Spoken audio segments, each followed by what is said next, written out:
Good morning friends, आप सभी का श्री कृष्णा क्लासेस का आदिपुर के यूट्यूब चैनल पे हार्दिक स्वागत है। आज है 26 जनवरी 2025। तो सबसे पहले आप सभी को गणतंत्र दिवस की हार्दिक शुभकामनाएं। Wish you very happy Republic day. ठीक है, आप सभी को 76वें गणतंत्र दिवस की हार्दिक शुभकामना।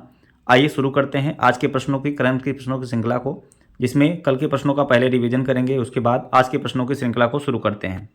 चलिए शुरू करते हैं। हाल ही में राष्ट्रीय बालिका दिवस कब मनाया गया? 24 जनवरी को। हाल ही में ब्रिक्स का 9वां भागीदार देश कौन बना? नाइजीरिया। किस केंद्र शासित प्रदेश के बधाल गांव को संक्रमित इलाका घोषित किया गया है? जम्मू कश्मीर। खेलो इंडिया विंटर गेम 2025 की शुरुआत कहाँ हुई? लद्दाख में। हाल ही में एनटीआर भरोसा पेंशन स्कीम किस राज्य सरकार ने शुरू किया? आंध्र प्रदेश। माइकल मार्टिन कहाँ के प्रधानमंत्री बने? आयरलैंड के। अगला प्रश्न है, गणतंत्र दिवस के मौके पर किस बल ने भारत बांग्लादेश बॉर्डर पर ओपीएस अलर्ट अभ्यास शुरू किया? तो इसका जवाब हो जाएगा बीएसएफ, बॉर्डर सिक्योरिटी फोर्स। किस देश के राष्ट्रपति प्रबोतो सुबियांतो 76वें गणतंत्र दिवस के समारोह में शामिल होने के लिए दिल्ली पहुंच गए हैं? इंडोनेशिया। फिक्की फ्रेम्स के ब्रांड एम्बेसडर कौन बने? आयुष्मान खुराना। हाल ही में अंडर 19 महिला विश्व कप में हैट्रिक लेने वाली पहली भारतीय कौन बनी? वैष्णवी शर्मा। हाल ही में पहली भारतीय अमेरिका सेकंड लेडी कौन बनी? उषा वंश बनी है पहली भारतीय अमेरिकी सेकंड लेडी। ये रहे हमारे कल के दिन के प्रश्न। आप सभी ने कल का वीडियो नहीं देखा है तो जाकर के प्लेलिस्ट से देख सकते हैं। और अगर आपको वीडियो पसंद आता हो तो लाइक करना बिल्कुल ना भूला करिए, और चैनल पर नए हैं तो चैनल को सब्सक्राइब करें। चलिए शुरू करते हैं आज के प्रश्नों की श्रृंखला को। हाल ही में 15वां राष्ट्रीय मतदाता दिवस कब मनाया गया? तो 25 जनवरी को मनाया जाता है प्रत्येक साल राष्ट्रीय मतदाता दिवस। इस बार इसका 15वां संस्करण मनाया गया। तो यहाँ पर राष्ट्रीय मतदाता दिवस की शुरुआत जो हुई थी 25 जनवरी 2011 को हुई थी। भारत में वर्तमान में 99.1 करोड़ मतदाता सूची में लोगों के नाम शामिल हैं, जो लगभग 100 करोड़ के करीब है। इस वर्ष की विषय वस्तु या थीम कह सकते हैं वोटिंग जैसा कुछ नहीं, वोट जरूर डालेंगे हम। ठीक है, इस बार की थीम है। भारतीय निर्वाचन आयोग की बात की जाए तो इसकी स्थापना 25 जनवरी 1950 को हुई थी, इसीलिए 25 जनवरी को मतदाता दिवस मनाया जाता है। वर्तमान में मतदाता की स्थिति की बात की जाए तो मतदान की उम्र 18 वर्ष है, जो कि 61वें संविधान संशोधन 1989 के तहत मतदान की आयु 21 वर्ष से घटा करके 18 वर्ष कर दी गई थी। भारतीय निर्वाचन आयोग का मुख्यालय है दिल्ली में। मुख्य निर्वाचन आयुक्त हैं वर्तमान में राजीव कुमार। इनके साथ अन्य आयुक्त हैं ज्ञानेश कुमार और सुखबीर संधू। अनुच्छेद 324 से लेकर 329 तक हमारे संविधान में निर्वाचन आयोग का उल्लेख किया गया है। भारत के पहले निर्वाचन आयुक्त थे, मुख्य निर्वाचन आयुक्त थे सुकुमार सेन। ठीक है, इतना चीज़ें आपको याद रखना है इस प्रश्न से। ये रहे प्रमुख जनवरी माह के दिवस। 1 जनवरी को डीआरडीओ का 67वां स्थापना दिवस। 1 जनवरी को वैश्विक परिवार दिवस। 2 जनवरी विश्व अंतर्मुखी दिवस। 3 जनवरी सावित्रीबाई फुले की जयंती। 4 जनवरी विश्व ब्रेल दिवस। 5 जनवरी राष्ट्रीय पक्षी दिवस। 6 जनवरी विश्व युद्ध अनाथ दिवस। 8 जनवरी पृथ्वी परिभ्रमण दिवस। 9 जनवरी प्रवासी भारतीय दिवस। 10 जनवरी विश्व हिंदी दिवस। 11 जनवरी राष्ट्रीय मानव तस्करी जागरूकता दिवस। 12 जनवरी राष्ट्रीय युवा दिवस। 15 जनवरी सेना दिवस के रूप में मनाया गया। 16 जनवरी नेशनल स्टार्टअप डे। 19 जनवरी कोकबरोक दिवस। 20 जनवरी पेंगुइन जागरूकता दिवस। 21 जनवरी मणिपुर, मेघालय और त्रिपुरा का स्थापना दिवस। 23 जनवरी पराक्रम दिवस। 24 जनवरी राष्ट्रीय बालिका दिवस के रूप में मनाया गया। आइए देखते हैं अगला प्रश्न। पर्यटन हाल ही में राष्ट्रीय पर्यटन दिवस 2025 कब मनाया गया? तो इसका जवाब हो जाएगा 25 जनवरी। तो 2025 में राष्ट्रीय पर्यटन दिवस मनाया गया। इसकी थीम है समावेशी विकास के लिए पर्यटन। तो यह दिन पर्यटन के क्षेत्र में महत्व को उजागर करने के लिए भारतीय सांस्कृतिक, ऐतिहासिक और प्राकृतिक धरोहर को प्रोत्साहन देने के उद्देश्य से मनाया जाता है, और यह जो है 25 जनवरी को प्रत्येक साल मनाया जाता है। आप लोग कमेंट बॉक्स में बताएंगे विश्व पर्यटन दिवस कब मनाया जाता है। आपका होमवर्क प्रश्न है, विश्व पर्यटन दिवस कब मनाया जाता है। आइए देखते हैं एक प्रश्न और। अभी उत्तर प्रदेश का 24 जनवरी को उत्तर प्रदेश का स्थापना दिवस भी मनाया गया। तो अभी 24 जनवरी 2025 को उत्तर प्रदेश ने अपना 76वां स्थापना दिवस मनाया है, क्योंकि इसी दिन 1950 को आधिकारिक रूप से इसका नाम उत्तर प्रदेश रखा गया था। उत्तर प्रदेश सरकार स्थापना दिवस के अवसर पर उत्तर प्रदेश गौरव सम्मान प्रदान करती है। इस बार 6 व्यक्तियों को उत्तर प्रदेश गौरव सम्मान प्रदान किया गया है। कृष्णकांत शुक्ला, हिमांशु गुप्ता, मनीष वर्मा, कृष्ण यादव, कर्नल सुभाष देसवाल, डॉक्टर जय सिंह। प्रत्येक विजेता को 11 लाख रुपए और प्रमाण पत्र और 1 साल दिया जाता है। ठीक है, तो आपको इसको याद रखना है। विशेष रूप से उत्तर प्रदेश के स्टेट लेवल की तैयारी करने वाले अभ्यर्थियों के लिए ये ज़्यादा इंपॉर्टेंट है। आइए देखते हैं अगला प्रश्न। अगला प्रश्न है, हाल ही में ऑस्ट्रेलियन ओपन 2025 में महिला एकल का खिताब किसने जीता? तो मेडिसिन केर, यहाँ पर मेडिसिन कीज के द्वारा ऑस्ट्रेलियन ओपन 2025 का खिताब जीत लिया गया है। इन्होंने बेलारूस की खिलाड़ी अरेना सबालेंका को हरा करके जो है यह खिताब जीता है। ठीक है, तो साल की शुरुआत में ही होता है ऑस्ट्रेलियन ओपन। तो सबसे पहले ऑस्ट्रेलियन ओपन साल की पहला ग्रैंड स्लैम होता है। ये टेनिस से संबंधित यह टूर्नामेंट होता है। तो अभी मेडिसिन कीज जो कि अमेरिका की हैं, इन्होंने बेलारूस की अरेना सबालेंका को हरा करके यह खिताब अपने नाम कर लिया है। तो साल की शुरुआत में ऑस्ट्रेलियन ओपन होता है और अभी इसमें पुरुष एकल का खिताब आज जो है फाइनल मैच है उसको अगर आज फाइनल मैच हो जाएगा तो अब मैं कल उसको कराऊंगा। महिला एकल वाला आपको याद रखना है मेडिसिन कीज। आपके लिए एक होमवर्क प्रश्न है, आप लोग बताएंगे कि सबसे पुराना ग्रैंड स्लैम कौन था, फिर उसके बाद और सबसे नवीन ग्रैंड स्लैम कौन सा है। तो आप उसको सीक्वेंस में अरेंज करिए, सीक्वेंस में व्यवस्थित करके आप उसको लगाइए कि सबसे पुराना कौन है, फिर उसके बाद कौन आया, फिर उसके बाद कौन आया। तो उसको आप सेट करके आप कमेंट बॉक्स में लिखिए। चलिए शुरू करते हैं अगला प्रश्न। हाल ही में ICC men's T20 cricketer of the year 2024 किसे चुना गया? तो अर्शदीप सिंह को चुना गया।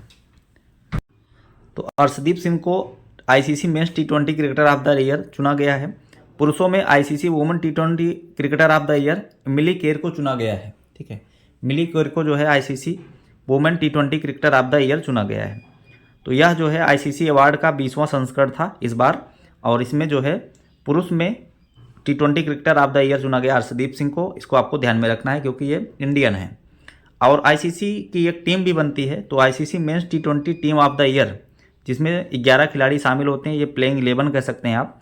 और इसमें कप्तान बनाया गया है रोहित शर्मा को। ठीक है, तो ICC men's T20 team of the year के कप्तान बन गए हैं रोहित शर्मा। अन्य अवार्ड भी आईसीसी के द्वारा दिए गए हैं, जिसको मैं बाद में कराऊंगा। आइए देखते हैं अगला प्रश्न। अगला प्रश्न है, हाल ही में जारी नीति आयोग के पहले राजकोषीय स्वास्थ्य सूचकांक 2025 में शीर्ष पर कौन है? इसका जवाब हो जाएगा उड़ीसा। तो अभी नीति आयोग का पहला राजकोषीय स्वास्थ्य सूचकांक जारी किया गया है और इसको जो है घोषित किया है हमारे देश के 16वें वित्त आयोग के अध्यक्ष अरविंद पनगड़िया। ठीक है, तो अभी जो है इसको जारी किया गया है। तो नीति आयोग की रिपोर्ट 2022-23 का इसको आधार वर्ष माना गया है और 18 राज्यों के राजकोषीय स्वास्थ्य का आकलन किया गया है, जिसमें सुधार के क्षेत्र की पहचान करते हुए इन राज्यों की सर्वोत्तम प्रथाओं को बढ़ावा देने के उद्देश्य से इसको जारी किया गया है। प्रदर्शन के आधार पर राज्यों को 4 समूहों में बांटा गया है। एक है अचीवर्स राज्य, एक है फ्रंटियर राज्य और एक परफार्मर और एक इंस्पिरेशन राज्य को इसमें जो है शामिल किया गया है। तो 18 राज्यों को 4 समूहों में बांटा गया है, जिसमें अचीवर्स की लिस्ट में जो है सबसे टॉप पर है उड़ीसा और लास्ट में 18वें नंबर पर है जो है पंजाब। तो अचीवर राज्य में 1 से 5 रैंक वाले हैं, फ्रंटनर में 6 से 10 रैंक वाले हैं, परफार्मर में 11 से 14 रैंक वाले हैं और इंस्पिरेशनल में 15 से 18 रैंक वाले राज्य इसमें शामिल हैं। तो इसमें सबसे टॉप पर है उड़ीसा और सबसे लास्ट में है 18वें नंबर पर पंजाब। तो आपका कौन सा राज्य किस कैटेगरी में है इसको जरूर देख लीजिएगा। तो उत्तर प्रदेश, जैसे मेरे को उत्तर प्रदेश राज्य है, तो उत्तर प्रदेश जो है फ्रंटनर राज्य में है। इसकी रैंक जो है यहाँ पर हो जाएगी 5 ऊपर वाले हो गए और ये 6 और 7वें नंबर पर उत्तर प्रदेश है। ठीक है, तो इसको आप लोग ध्यान में रखिए। अगला प्रश्न देखते हैं। नीति आयोग के बारे में जानते हैं। National institute for transforming India इसका फुल फॉर्म होता है। यह योजना आयोग की जगह पर स्थापित किया गया था 1 जनवरी 2015 को। इसके अध्यक्ष होते हैं जो प्रधानमंत्री होता है, वर्तमान में नरेंद्र मोदी जी हैं। उपाध्यक्ष हैं डॉक्टर सुमन के बेरी और पहले नंबर के थे अरविंद पनगड़िया जो कि अभी 16वें वित्त आयोग के अध्यक्ष बन गए हैं। सीईओ हैं BVR सुब्रमण्यम, पहले नंबर के थे यस खुल्लर, सिंधु श्री खुल्लर। ठीक है, तो ये जो है योजना आयोग जो पंचवर्षीय योजनाओं को लाता था, अब नीति आयोग जो है छोटी बड़ी सभी योजनाओं को लाता है। 3 वर्ष के लिए भी लाता है, 7 वर्ष के लिए भी लाता है, 15 वर्ष की योजनाओं को भी लाता है। तो ये है नीति आयोग। आइए देखते हैं अगला प्रश्न। बात करते हैं उड़ीसा की। उड़ीसा जो है टॉप पर रहा है, तो उड़ीसा से भी चर्चा कर लिया जाए। उड़ीसा की राजधानी है भुवनेश्वर, सीएम है मोहन चरण मांझी, गवर्नर हैं हरिबाबू कंभमपति, नेशनल पार्क हैं भीतरकनिका, सिमलीपाल, शास्त्रीय नृत्य हैं ओडिसी, शास्त्रीय भाषा है उड़िया। नुआखाई महोत्सव, बलि यात्रा महोत्सव, कोणार्क नृत्य महोत्सव, छऊ महोत्सव, धनु यात्रा महोत्सव, शीतल षष्ठी पर्व, धनु यात्रा उत्सव, ये सभी मनाया जाता है उड़ीसा में। टाटा स्टील ने उड़ीसा में भारत की सबसे बड़ी ब्लास्ट फर्नेल चालू किया है। उड़ीसा सरकार 1975 से 77 के दौरान आपातकाल के समय जेल गए बंदियों को 2,000 रुपये वार्षिक पेंशन देगी। प्रवासी भारतीय सम्मेलन का 18वां संस्करण भुवनेश्वर में आयोजित किया गया। राष्ट्रपति द्रौपदी मुर्मू ऐतिहासिक उदयगिरी गुफाओं का दौरा किया है। उड़ीसा के मनकेडिया समुदाय को आदिवासी समूह का दर्जा दिया गया। भारत का पहला 24 घंटे चलने वाला अनाज एटीएम उड़ीसा में खोला गया। भारत की पहली सिलिकॉन कार्बाइड सुविधा का उद्घाटन उड़ीसा में किया गया। कामकाजी महिलाओं के लिए मासिक धर्म अवकाश की घोषणा किया गया है करने वाला तीसरा राज्य बन गया है उड़ीसा। यूनेस्को द्वारा राज्य के तटीय गांवों को सुनामी रेडी घोषित कर दिया गया है। सुनामी रेडी की मान्यता दी गई। आइए देखते हैं अगला प्रश्न। अगला प्रश्न है, हाल ही में राष्ट्रीय सुशासन सम्मेलन का आयोजन किस शहर में किया जाएगा? तो इसका जवाब हो जाएगा गांधीनगर। तो गांधीनगर गुजरात में जो है इसका आयोजन किया जाएगा। भारत सरकार के कार्मिक लोक शिकायत और पेंशन मंत्रालय के तहत गुजरात सरकार के सहयोग से राष्ट्रीय सुशासन सम्मेलन का आयोजन गांधीनगर में 30 जनवरी से 31 जनवरी तक किया जाएगा। इसका उद्देश्य डिजिटल तकनीकी का उपयोग करके सार्वजनिक सेवाओं की गुणवत्ता में सुधार लाना। ठीक है, तो इसका आयोजन किया जाएगा गांधीनगर गुजरात में। आप लोग कमेंट बॉक्स में बताएंगे राष्ट्रीय सुशासन दिवस किस प्रधानमंत्री के जयंती के पूर्व प्रधानमंत्री के जयंती के अवसर पर मनाया जाता है। अगला प्रश्न देखते हैं, हाल ही में WEF के क्रिस्टल अवार्ड से किसे सम्मानित किया गया? इसका जवाब हो जाएगा David Beckham, Riken Yamamoto, Diana von Furstenberg, सभी। तो यहाँ पर सभी को जो है सम्मानित किया गया है WEF क्रिस्टल अवार्ड से। आइए जानते हैं क्या होता है ये अवार्ड। तो अभी आपको पता है कि कुछ दिन पहले मैंने कराया था प्रश्न, तो वर्ल्ड इकोनॉमिक फोरम की 55वीं बैठक जो है दावोस स्विट्जरलैंड में आयोजित की गई थी, जहाँ पर अभी डेविस बेकहम, डायना बोन फर्स्टगर्न और रिकेन यामामोटो को सोशल एनवायरनमेंट एंड क्रिएटिव बदलाव में उनके उत्कृष्ट योगदान के लिए क्रिस्टल अवार्ड से सम्मानित किया गया है। बात करते हैं डेविड बेकहम की, तो ये यूके के फुटबॉलर हैं। उन्हें यूनिसेफ के गुडविल एम्बेसडर के रूप में बच्चों के जीवन में सुधारने के प्रयास 20 वर्षों के योगदान के लिए इसको सम्मानित किया गया है। डायना वॉन फर्स्टहन जो कि बेल्जियम की हैं, इन्होंने वुमेन राइट और जेंडर इक्वालिटी को बढ़ावा देने के लिए महत्वपूर्ण योगदान दिया है। रिकेन यामामोटो जो कि जापान के हैं, इन्वायरमेंट और सोशल रिस्पॉन्सिबिलिटी को बढ़ावा देने के लिए आर्किटेक्ट डिजाइनर के रूप में इनको सम्मानित किया गया है। तो क्रिस्टल अवार्ड जो है वर्ल्ड इकोनॉमिक फोरम द्वारा उन कलाकारों को दिया जाता है जिन्होंने अपनी कला का इस्तेमाल करके दुनिया को सुधारने का काम किया है। ठीक है, तो इन 3 लोगों को जो है सम्मानित किया गया है अभी जो है किस सम्मान से? क्रिस्टल अवार्ड से सम्मानित किया गया है। तो आइए जानते हैं WEF के बारे में। तो वर्ल्ड इकोनॉमिक फोरम जिसकी भी 55वीं बैठक दावोस स्विट्जरलैंड में हुई है, इसकी स्थापना 1971 में हुई थी। हेडक्वार्टर इसका कोलोग्नी स्विट्जरलैंड में है। प्रेसिडेंट हैं बोर्गे ब्रेंडे। ठीक है, और इसके द्वारा कई रिपोर्ट जारी की जाती है, जैसे global risk report, energy transition report, global competitiveness index, global gender gap index, global travel and tourism index, ये सभी जो है जारी किया जाता है WEF के द्वारा। अगला प्रश्न देखते हैं, हाल ही में पहला प्रौद्योगिकी संवाद कहाँ आयोजित किया गया? तो IISc बेंगलुरु। तो इसका आयोजनकर्ता जो है विदेश मंत्रालय है। तो अभी प्रौद्योगिकी संवाद जो है इसका आयोजन किया गया Indian institute of science Bengaluru में। इसकी थीम क्या है? प्रौद्योगिकी कूटनीति में नए मोर्चे तलाशना, exploring the new frontiers technology diplomacy.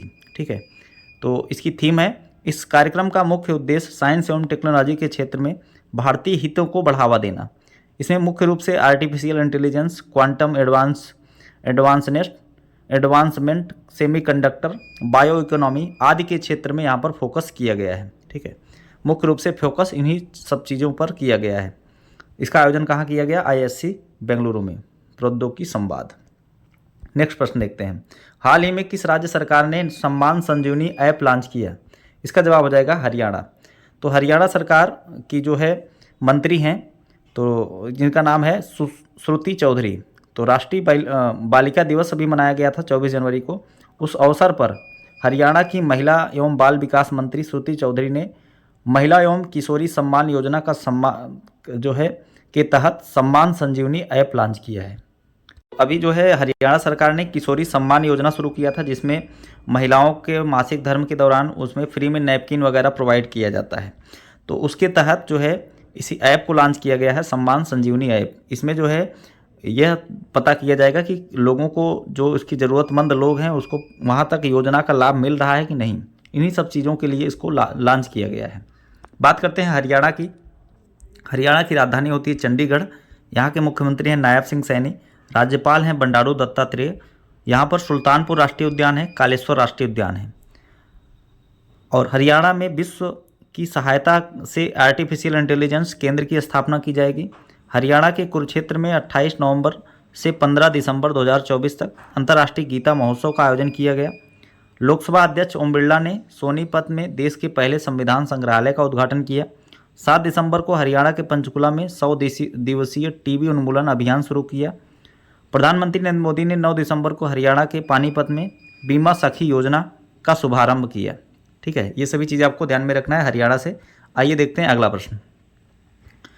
हाल ही में केंद्रीय वस्त्र मंत्री ने कहां पर हथकरघा सम्मेलन मंथन का उद्घाटन कहां पर करेंगे? ठीक है, तो यहां पर इसका जवाब हो जाएगा न्यू दिल्ली। तो नई दिल्ली में केंद्रीय वस्त्र मंत्री गिरिराज सिंह 28 जनवरी को हथकरघा सम्मेलन मंथन का उद्घाटन करेंगे। सम्मेलन का मुख्य उद्देश्य विभिन्न हितधारकों के लिए हथकरघा क्षेत्र में विकास के लिए सर्वोत्तम प्रथाओं, नवाचारों और रणनीति को साझा करने के लिए एक मंच के रूप में कार्य करने का यहाँ पर मौका मिलेगा। ठीक है, इसका उद्घाटन किया जाएगा मंथन कार्यक्रम का, जो कि न्यू दिल्ली में केंद्रीय वस्त्र मंत्री गिरिराज सिंह के द्वारा इसका उद्घाटन किया जाएगा। अगला प्रश्न देखते हैं। 45 वर्ष की उम्र में 2 दिन के अंदर माउंट एवरेस्ट और माउंट लाओत्सो पर चढ़ाई पूर्ण करने का London book of world record किसने बनाया? तो राकेश कादियान, जो कि हरियाणा के रहने वाले हैं, और इन्होंने अभी यह रिकॉर्ड बनाया है। दुनिया की जो सबसे ऊंची चोटी है माउंट एवरेस्ट, 8,848 जो मीटर इसकी ऊंचाई है। माउंट लाओत्सो जो कि 8,516 मीटर इसकी ऊंचाई है, जो कि चौथी सबसे ऊंची चोटी है माउंट लाओत्सो। इस पर 2 दिन के अंदर इन्होंने चढ़ाई पूरी कर ली, और ये 45 साल की उम्र है इनकी, और ऐसे में इन्होंने London book of world record बनाया है। राकेश कादियान, इनका नाम आप लोग याद रखेंगे। तो ये रहे हमारे आज के दिन के प्रश्न। आप सभी को वीडियो कैसा लगा कमेंट बॉक्स में ज़रूर बताएंगे। चैनल पर नए हैं तो चैनल को सब्सक्राइब करें। मिलते हैं नेक्स्ट वीडियो में। Thanks for watching.